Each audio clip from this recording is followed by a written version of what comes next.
Good evening, Parkland. Today is Friday, November 7th, 2025. In this edition of Parkland Profile, we will recap the recent fall play The Outsiders, explore the rivalry between Parkland and Emmaus, talk with student Angelina Zaiter, take a trip to Laurie's station Firehouse, and watch a student-produced music video. I'm executive producer Kelly Wood, and Parkland Profile starts now.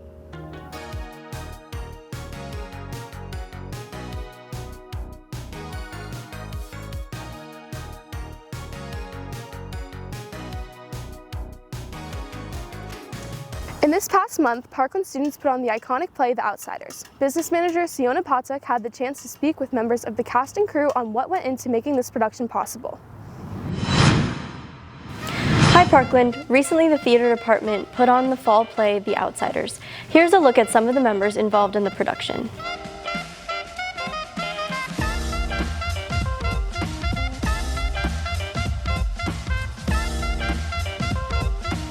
Devin Ruiz, I played Ponyboy.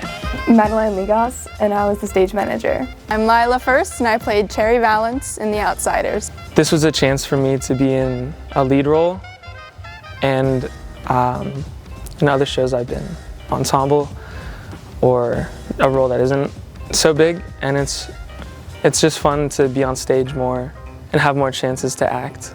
Cherry is a soc, and she's kind of stuck in the middle between her class and the greasers and trying to connect all of them because she's not like all the other soc girls. And she sees people as actual people and not really by their classes. During the show, I make sure everything runs smoothly, make sure everything's preset, make sure everyone knows what times they need to do stuff, and then I call cues, which are essentially when people have to do stuff during the show, like bring stuff on and off, light cues, sound cues sometimes. What was unique about it was, one, it was my first lead at Parkland, which was pretty cool, and I was also being a lead alongside some of my closest friends that I've had for a lot of years.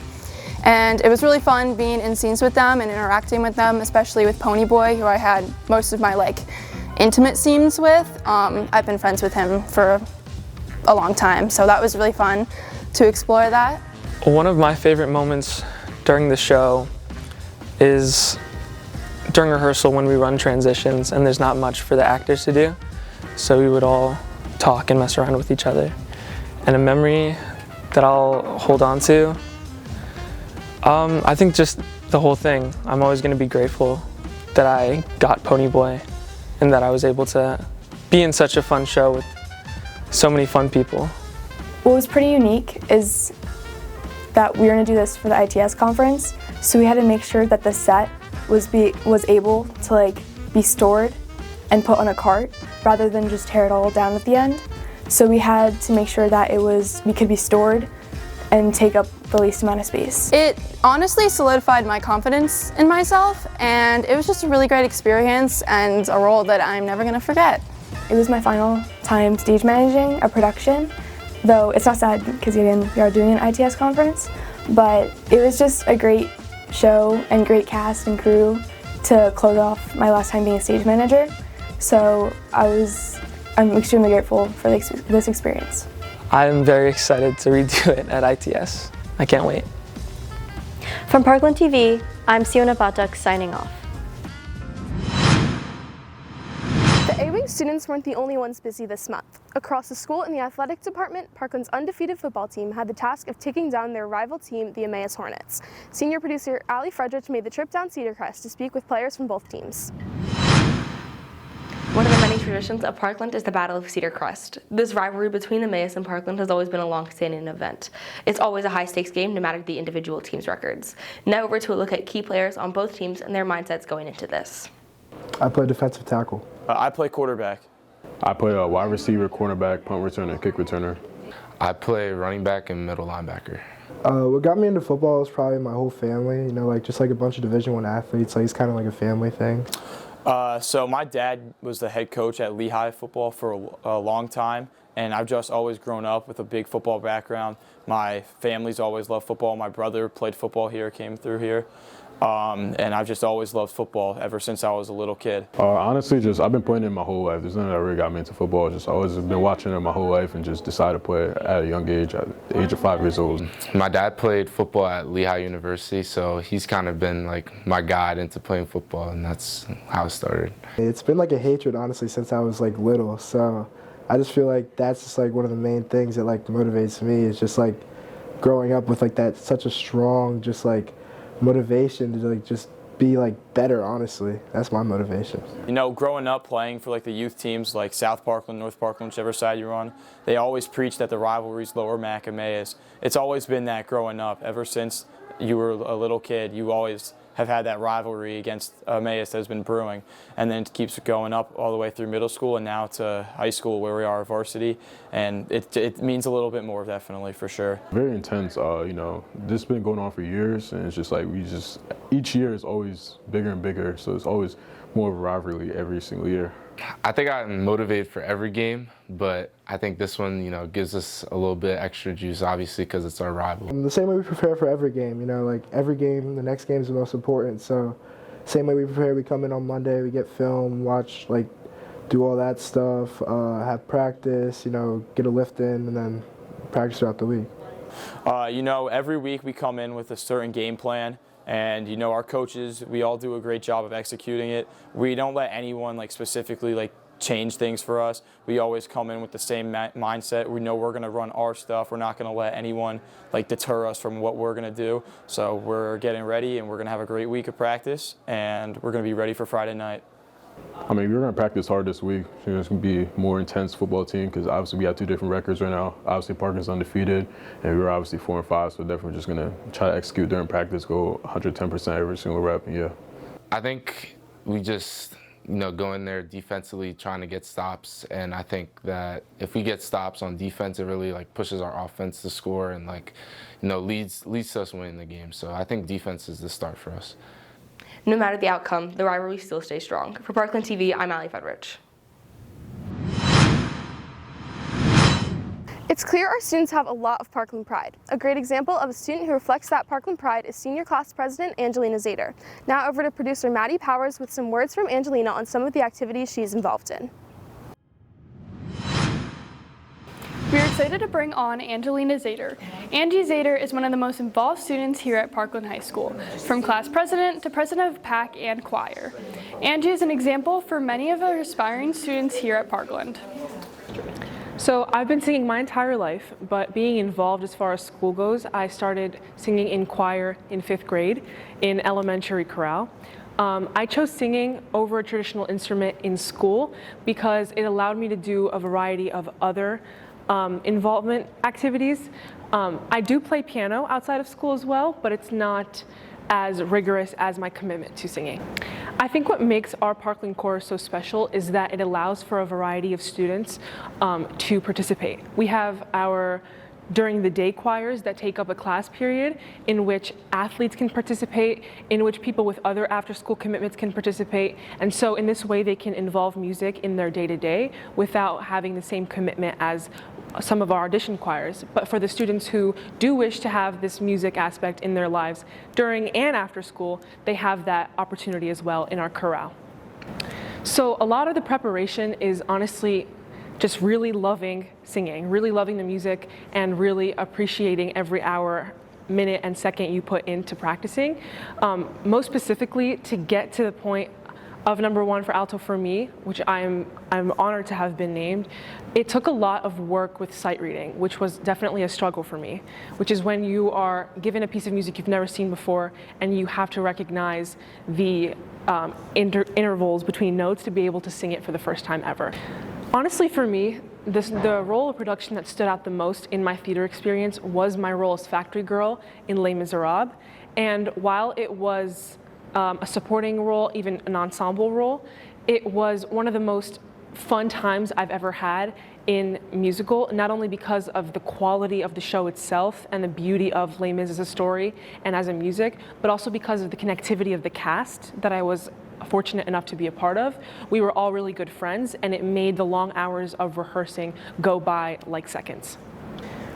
So as far as my goals as president of Performing Arts Club and as a leader in the theater department, I hope to contribute to the space, to continue to contribute to the space that our teachers and our directors have created, where students can feel comfortable to fully express themselves without fear of being judged or criticized or critiqued in any manner. Because theater is a very unique space in which people can solely be themselves, and I hope to facilitate that same value. It's certainly amazing how much Angelina is involved in. There are so many opportunities for Parkland students to be involved in and out of school. One of these outside of school opportunities is the Junior Firefighter program at Laurie Station Firehouse. Here's producer Jaden Zabler with an exclusive look at the program. Is your house on fire? Did you fall downstairs? Well, you're in luck because you can call Laurie Station Firehouse. Today we'll be following their junior firefighters and see what they do when they come here. Welcome to Laurie Station. All right, let's see that footage.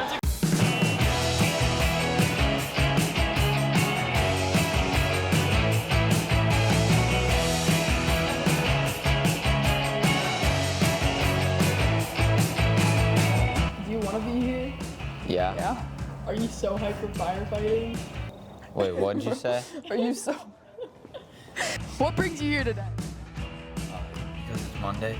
Because it's a Monday and I was driven here. Because it's fire training tonight. We're gonna do some like forestry stuff, I think. Words. We are? Yeah. Cool. So, I don't know what we're doing now. Forestry. What does that mean? I don't know. Like brush fire stuff. Well, I kind of figured that one. What's forestry? I don't know. Like, what did you expect? Well, I kind of figured with fires.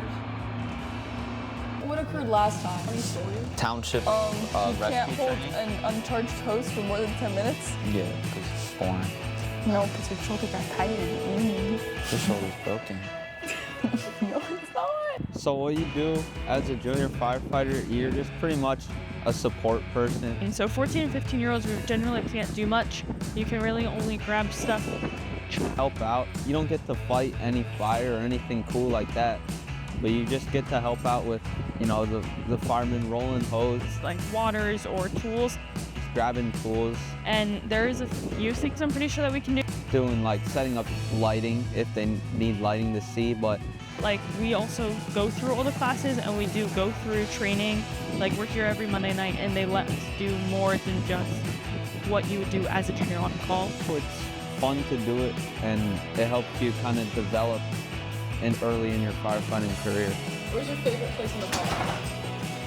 Probably the room with the refrigerator in it. I like food and drinks. What did you get?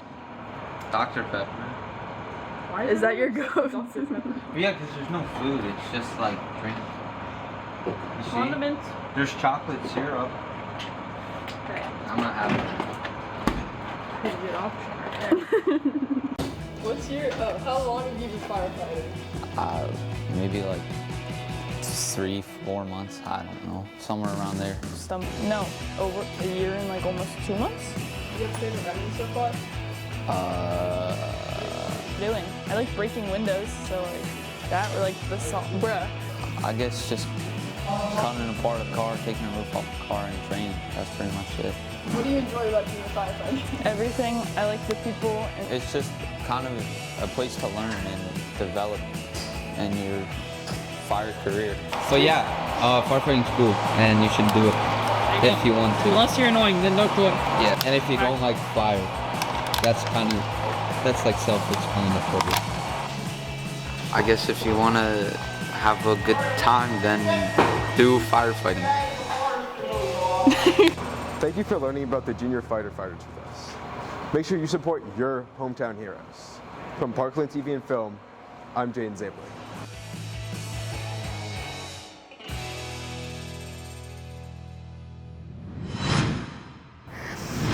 It is always great to see students getting hands-on experience and exploring their passions. Senior producer Ainsley Quay had the opportunity to follow her passions and produce an original song and accompanying music video. Here's Ainsley Quay's One More Night. You think we'll see each other again? Yeah. Yeah? When? Like a year from now. A year? You pinky swear? Right here. Wait. Like this. Do you remember me? Yeah. Okay. It's memorable. Met a boy that I adore, and I swear he's different than the ones before. But I'm only 17, that's why they call this time in my life the teenage dream. And this boy's about to leave the nest, and I won't rest till I see him again. I wanna be more than friends, more than friends. Just one more night, let me stay by your side. Just one more night, please don't say goodbye. Please don't leave, don't let me grieve. I just wanna be somebody to somebody to me. Please don't leave, please don't leave, don't leave.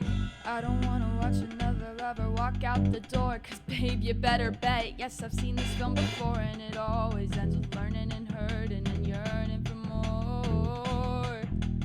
Please don't walk out the door. I've been hoping, praying, wishing somebody will be more. Sorry, I'm stuck on the guy that said goodbye, but hey, at least this time he didn't make me cry. Just one more night where the stars align. One more night, please don't say goodbye. Please don't leave, don't let me grieve. I just wanna be somebody to somebody to me. Please don't leave, please don't leave. Can't say how many times I read the text you sent. I don't care if you can give me 100%. Give me 90 now, I'll give you 110. 'Cause you're worth more than just a friend. And I'll say it again and again and again. Again and again and again and again. Again and again and again and again. Oh, say baby, maybe we'll be more than friends. Again and again and again and again. Again and again and again and again.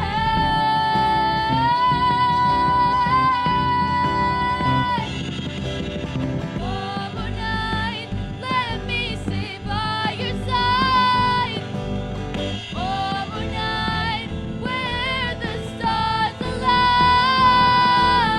One more night where you hold me tight. One more night, please don't say goodbye. I just wanna be somebody to somebody to me. Is that too much to ask? But please don't yet leave. Please just take my hand and give this thing a chance, and we'll take a leap and stick the landing. Just one more night, that's all I'm asking. If you still want this, I'll let you back in. Just one more night, yeah.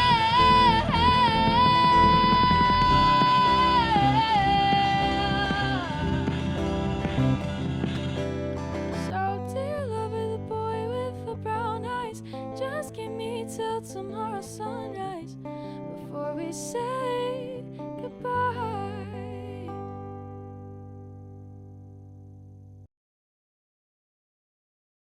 Where are we going?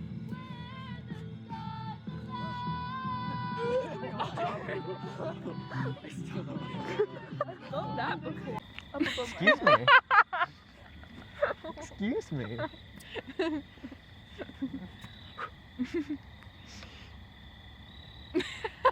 Like the monologue from The Lion King and Timon and Pumbaa. You're not supposed to look at me yet. Alright. Okay. That's all for tonight's episode of Parkland Profile. Tune in next month for more. Signing off, I'm your host, Kelly Wood. Have a great evening, Parklands.